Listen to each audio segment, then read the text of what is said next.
Welcome back into the show. What's going on? It's Battle from iHeartRadio and the Battleground Podcast, and you've seen it all over social media. You've seen it all online. UFC 318 is just days away, and there's a lot of fights on the card that everybody's talking about, but the one that a lot of people talking about, other than the main event, is the one that our guest is involved in right now. Brendan Allen joins the show, man. Thanks for coming on with us today, man. Of course, man. Thanks for having me. I appreciate it. Absolutely. So I want to jump right into it. Recently, as I was scrolling through social media, your opponent told TMZ that he is ready to completely dismantle you, kill or die style. You hear him say something like that. What's your mindset going into this matchup?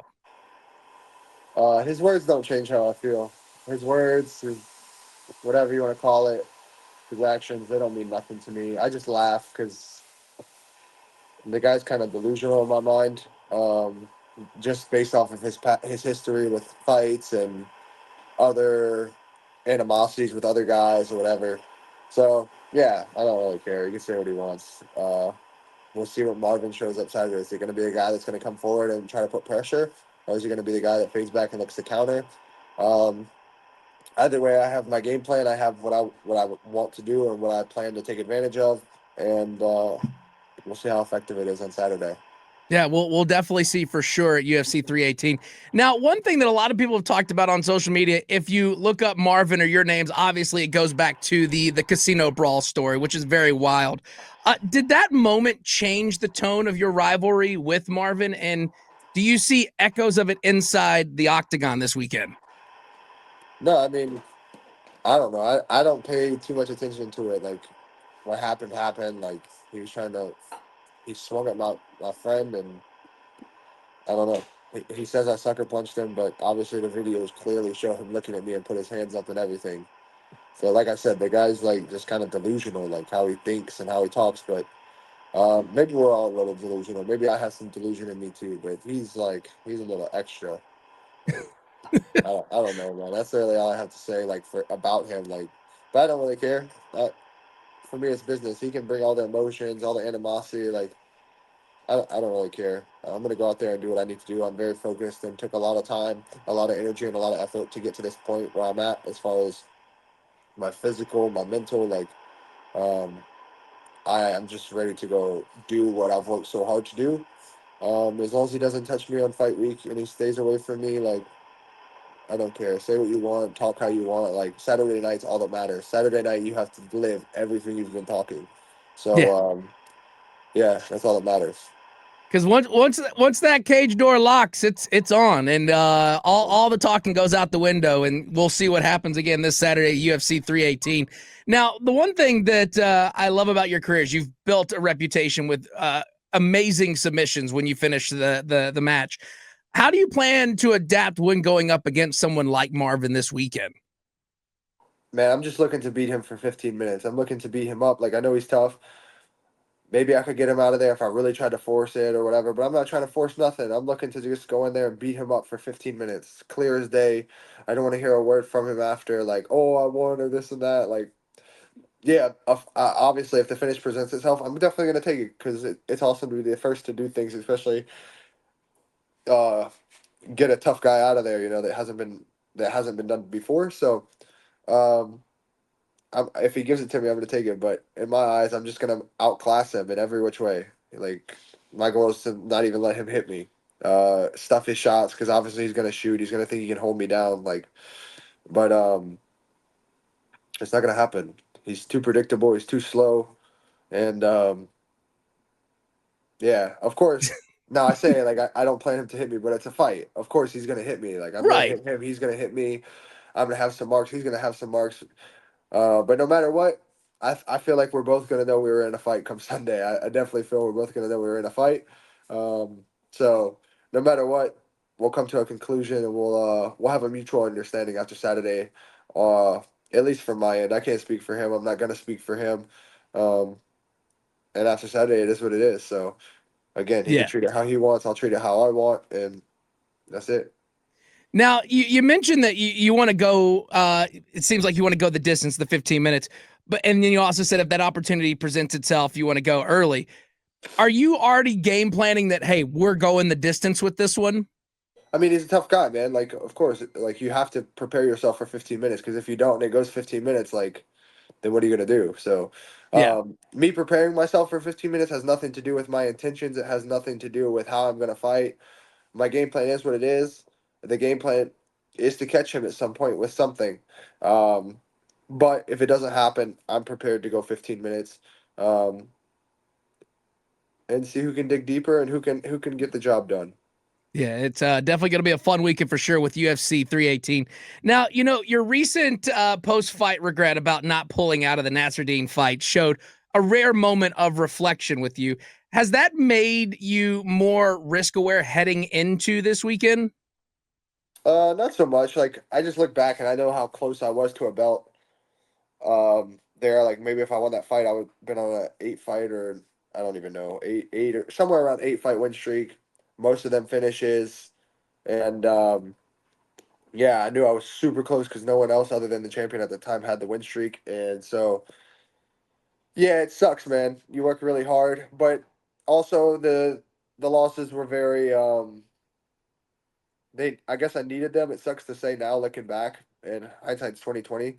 Um, but I was too much in my comfort zone. I wasn't evolving as a fighter, and I needed to make changes. And it sucks that I had to take 2 losses to do that. But Saturday I'm gonna go show the best version of me that I've ever shown. I think I feel great. I feel ready to go, and I'm just ready to get there. I have full belief and full confidence in my team and everything that we've worked on and everything we've put into the game plan. And it's been a long time since I've truly like believed in that. And there's like a sense of calmness and relaxation that you have with that. So, and I have all those feelings. Like I feel very relaxed. I feel very comfortable. Like I'm at my own home right now. This is my home with my family, and yeah, I'm just ready to go, man. I'm excited. I'm blessed. I'm ready to put on a show for everyone to watch because obviously at the end of the day, that's what matters is putting on a show.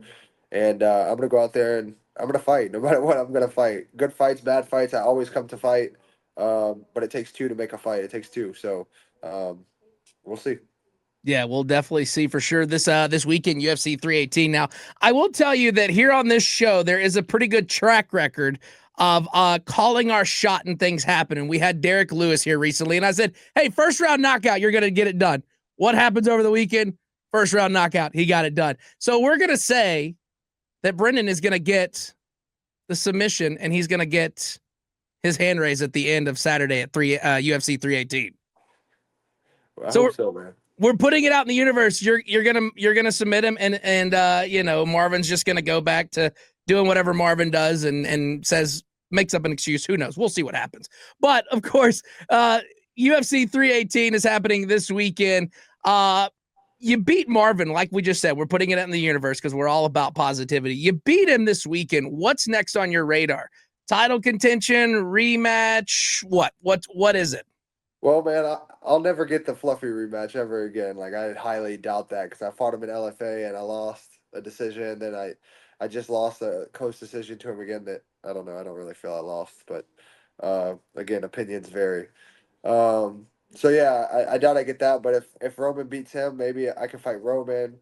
Sean Strickland still doesn't have anyone. You have Cannonier fighting MVP, so the winner of that. Obviously, the goal is just to get good matchups and fight as high as I can to go back to the belt. But performing is what matters. And yeah, you're only as good as your last performance. And my last performance was kind of dog shit in my opinion. Um, even though it was close, but in my opinion, it wasn't good enough. So I need to go out there on Saturday, and I just need to perform really well. And we'll see where the cards fall. We'll see what happens, and we'll see what's up next, and we'll go from there. Yeah, absolutely. UFC 318 just days away. You can watch it on pay-per-view. Now you look at the card and you look at that main event with Dustin and Max, and of course this is Dustin's going home retirement. What does somebody like Dustin mean to UFC? Once he puts the gloves down in the middle, he steps away. That's another big name that's away from UFC. What does his legacy mean, and what does that mean for you as well? I mean, he's done a lot for the sport. He's done a lot for his community. But as far as the UFC, the UFC's the UFC is the biggest company in the world. They'll make a star of whoever they want to. So they just move on to the next. It doesn't matter. Someone's gonna come out and be something else. There'll always be someone else. no matter what. There's always going to be someone else. Maybe they're not as good technically as the last guy or whatever. Maybe they don't talk as good, but there's always going to be someone else. Yeah, absolutely. Last question for you, because we are a music-based radio show. If we looked at your playlist right now and we're just scrolling through Brendan's playlist, what is that one song on there that's going to surprise us that is sitting on your playlist?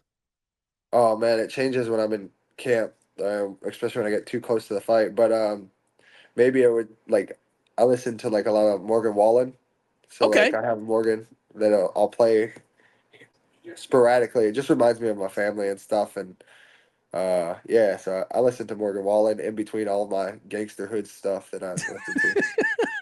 All of a sudden you like hear Big X the Plug or something else, and then all of a sudden here's this sad, sappy country song coming on, and it's like a switch just flips in you. Pretty much, and my boy puts me on to like UK music and stuff like that. Sometimes they're all right. Yeah. So yeah, I have like some different stuff, but normally it's like Fredo Bang and Kevin Gates and NBA YoungBoy and stuff like that. So, but a lot of Fredo Bang lately. That's really what I've been on. I mean, that's a solid playlist right there. Brendan, before we let you go, anything you want to say to people watching? And listen, I know you got to get ready for fight this weekend, and you still got some more training to go. What do you want to say to the people watching, listening to this right now? Well, man, it takes two to make a fight. I'm gonna do my portion. As I told the bosses, I can't speak for him. He can talk, do whatever, but I hope he comes out Saturday and is ready to fight and comes forward because I'm gonna do what I need to do to put on a fight for everyone. I'm coming to finish him. I'm coming to get him out of there, but it takes two. I'm gonna do my part. I hope he does his part. If he does his part, the fans are in for a real treat, and hopefully I get my hand raised.